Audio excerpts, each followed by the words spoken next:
这就是世界游民基地仓谷。哇，这太壮观了！有很多本人住在这儿以后，就骑着小摩托来这里 be work。啊，感觉这里是很酷的一个共享工作空间，所以呢，数字游民们住在巴厘岛就可以来这些环境非常好又很有气氛的办公室工作。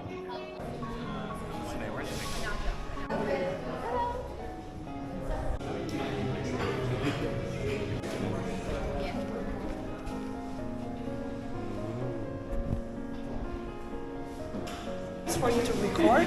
Oh, studio room for. Oh, you can actually record video. Yes, and then we have green screen and microphones. Oh, with the microphone set up. Cool. Like a content creators can use the space. If you want to do podcasts, you can do it here. Oh, yeah. Yeah, I can do live stream. Then with the lighting, microphone set up. Oh, fridge, water. Basically, this is a room for you to make phone calls or video calls. Yeah. It's 2 hours in the day to use the room. Yeah.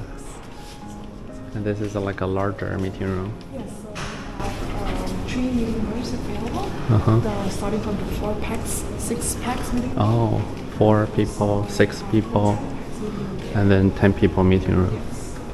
Got it. 很多人在里面工作，还可以开会，可以开现场的会议，也可以远程会议。哇，这是室外空间。The smart pod, and this is where you can have a phone call, eat, have lunch. You can collaborate with it. Oh, can collaborate. Yeah. Swim here if you want, or you can hang around this area. Wow. So you can chill around this area. Yeah, you can chill, read a book, swim. There's like a pool bar. We also have shower in the back room, and you can shower or you can rent a towel with us. There's also the FDA.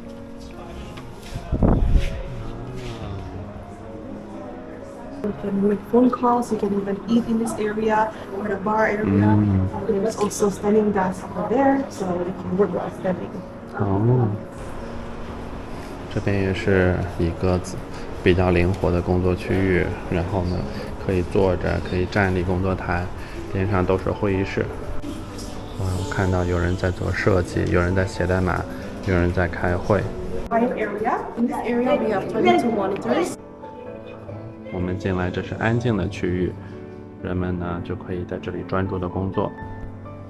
就这个区域呢，所有的桌子上都已经准备好了显示器，只需要自己带笔记本电脑来就可以了。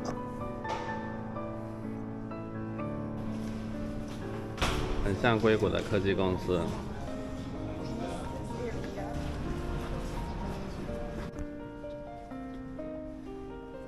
这边呢就是露台的区域，也是可以在这里读书、晒太阳，可以工作。哇，上面还有练瑜伽的地方，感觉就是一群很有梦想的人，把过去硅谷的谷歌 Facebook 办公室搬到了巴厘岛。You moved to Bali 9 months ago. Yeah, last year I stayed here for 6 months, and Oh. then I moved to another. I went to Singapore to Uh-huh. work, and then came back here again. Oh, how did you make the decision to move back to Bali?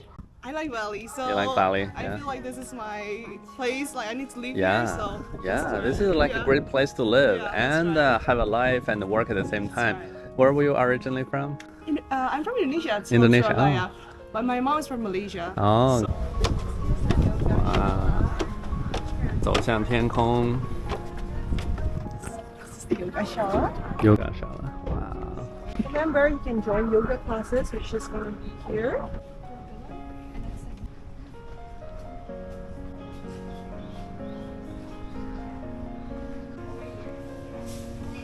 So this area is open 24 hours? Yes, the co-working is open 24/7. It's just the cafe is closed. Ah, So wow. everything is still open. Everything's still open even at night, so you can like come here for yoga even at night. Actually, at night there will be no classes, Ah. but if you wanna lay Right. down here, you Yeah, can do it. like at Yes. night if you want to meditate. Yes, Yeah. you can do So what about yoga classes? Will there be a guide or teacher? Yes, there will be. We are working with Radiantly Alive, so basically they'll be having their instructors will be teaching you the yoga classes. Oh, nice. So there will be a weekly scheduled class. Ah, so nice.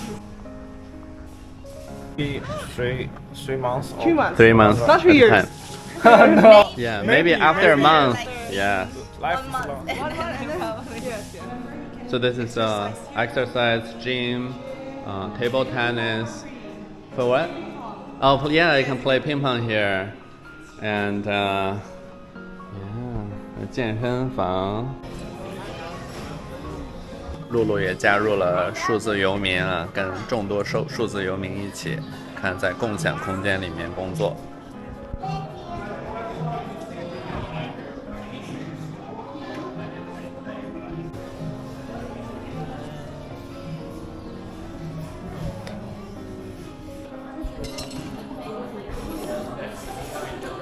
书籍是人类进步的阶梯。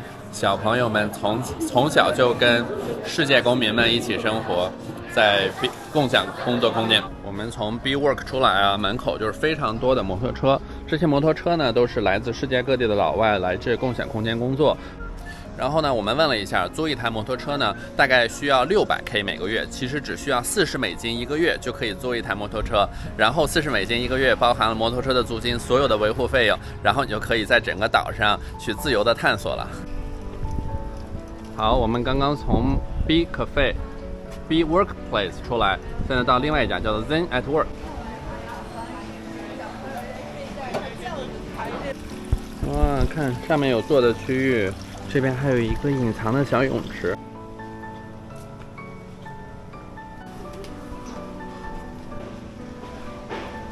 哎呀，弟弟在睡觉啊，慢慢和朋友在聊天。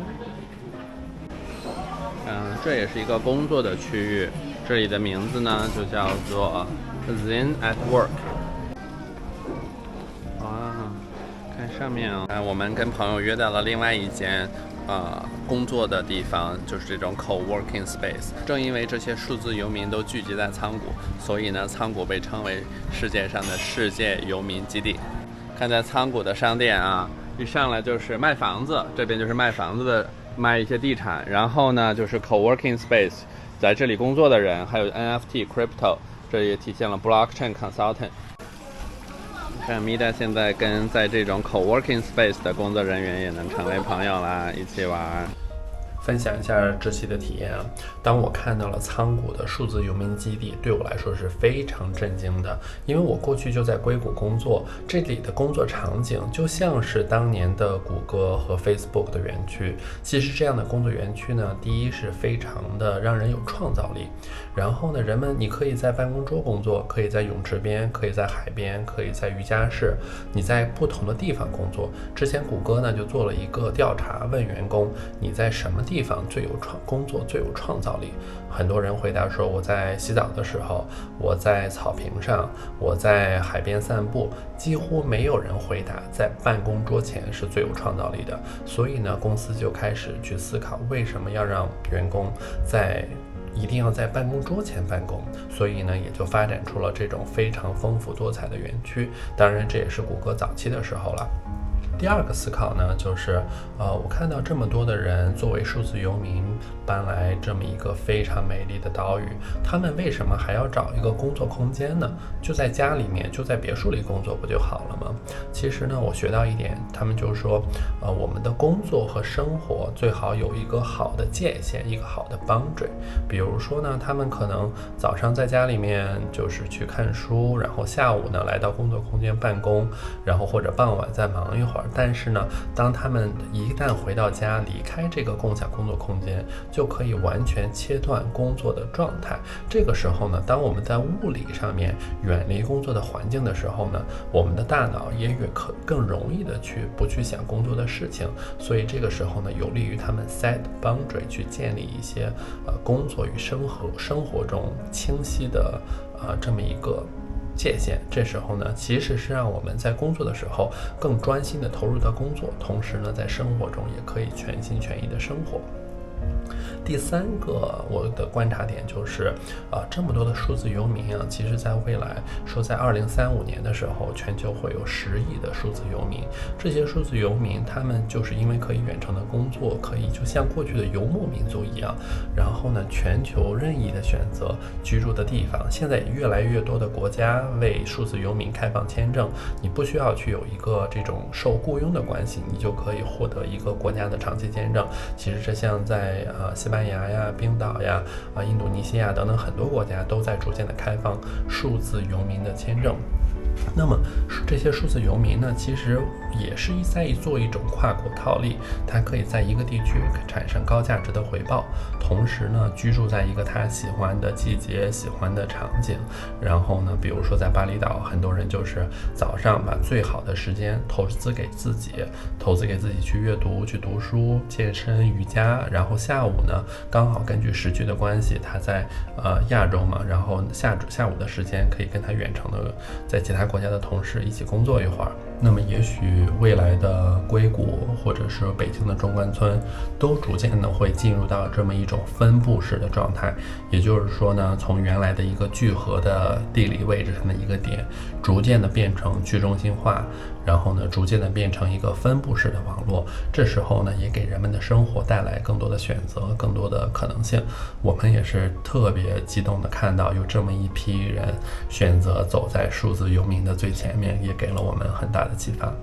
同时呢，看到这么多来自不同国家的人一起工作，白天一起工作，晚上呢就成为好朋友，甚至还有俄罗斯人和乌克兰人在这一片土地上，在仓谷成为了好朋友，这也让我们非常的感动。